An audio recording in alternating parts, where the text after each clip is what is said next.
My name's Sarah, and I messed up. I said something that seemed harmless in the moment, something I thought was just words, but in reality, it shattered everything. I never thought one sentence could change the course of my entire life. But here I am, sitting alone, regretting every moment that led to this. And if you've ever let your emotions get the better of you, if you've ever pushed someone away thinking they'd always come back, maybe you'll understand. It all started a few weeks ago after a fight. Matt and I had been together for 2 years, but something had been off. Small things, annoying things that had been adding up. I kept telling myself it was normal, that relationships had their ups and downs, right? That the passion would always come back.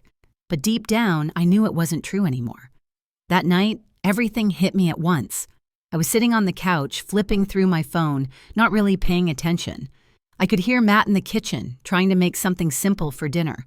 I could tell he was frustrated. When he walked into the living room, I could see it in his eyes. He was holding something back, but I didn't say anything. I just felt numb. Then he sat down next to me, and after a long silence, he said, "Sarah, what's going on?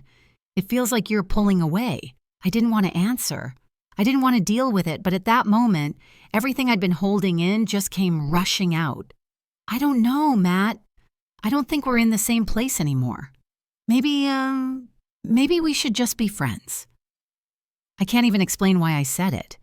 It wasn't what I wanted. It wasn't what I felt, but it felt easier to say.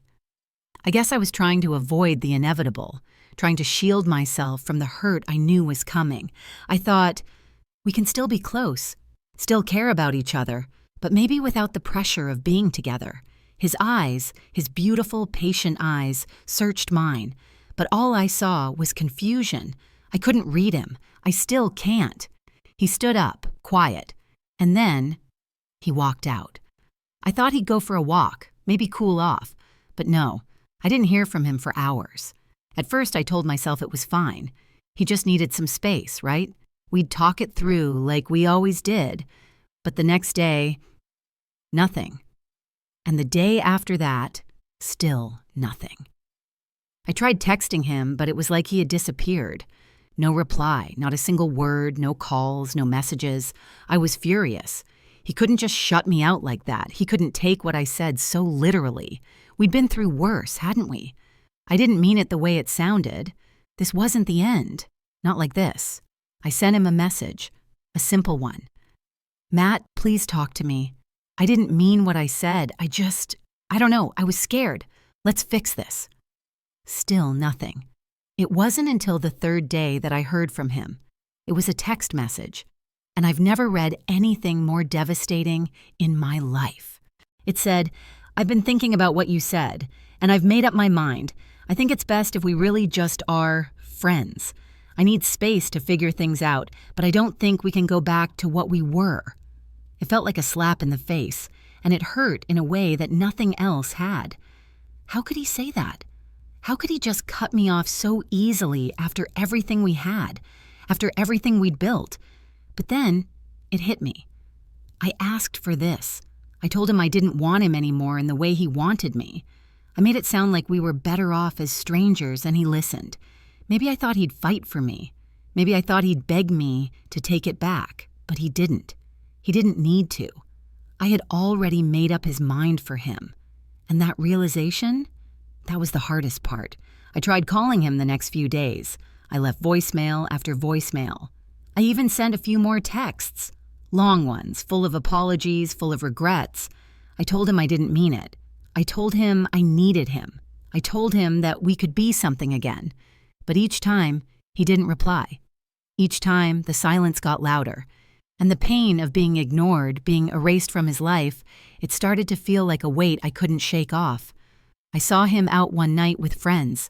I tried to act like everything was fine, but when I approached him, he looked at me like he didn't know me. Like I was a stranger. He was polite. He was distant. He said, "Hey, Sarah, I'm good. How are you?" But it wasn't the same. There was no warmth, no affection. And that killed me. He didn't say goodbye that night. He didn't even look at me the same way. The connection I thought we had, it was gone. Completely. Just vanished. I walked home that night feeling more alone than I'd ever felt in my life.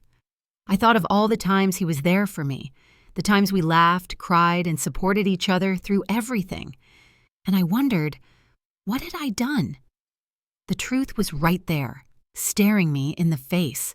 I'd pushed him away. I'd given him an out, thinking he'd stay. I'd asked for distance when what I really needed was to hold on tighter, and now the space between us was so wide I didn't know how to close it. He didn't want to fix things. He didn't want to come back. A week later, I got my things from his place. He wasn't home. The apartment was silent, empty, like a museum of our past. I picked up a picture of us from the shelf, but I couldn't bring myself to look at it. I put it down. I walked out, and I left behind everything I'd ever cared about. It's been a month now. I've reached out a few times, but I've stopped hoping he'll reply. And I've stopped wondering if I could fix what I broke. I said, we should just be friends. And I lost him. For good. If you've ever pushed someone away, if you've ever thought you could control the way things ended, don't. Sometimes when you say the wrong thing, even once, it's enough to erase everything. And you might never get them back.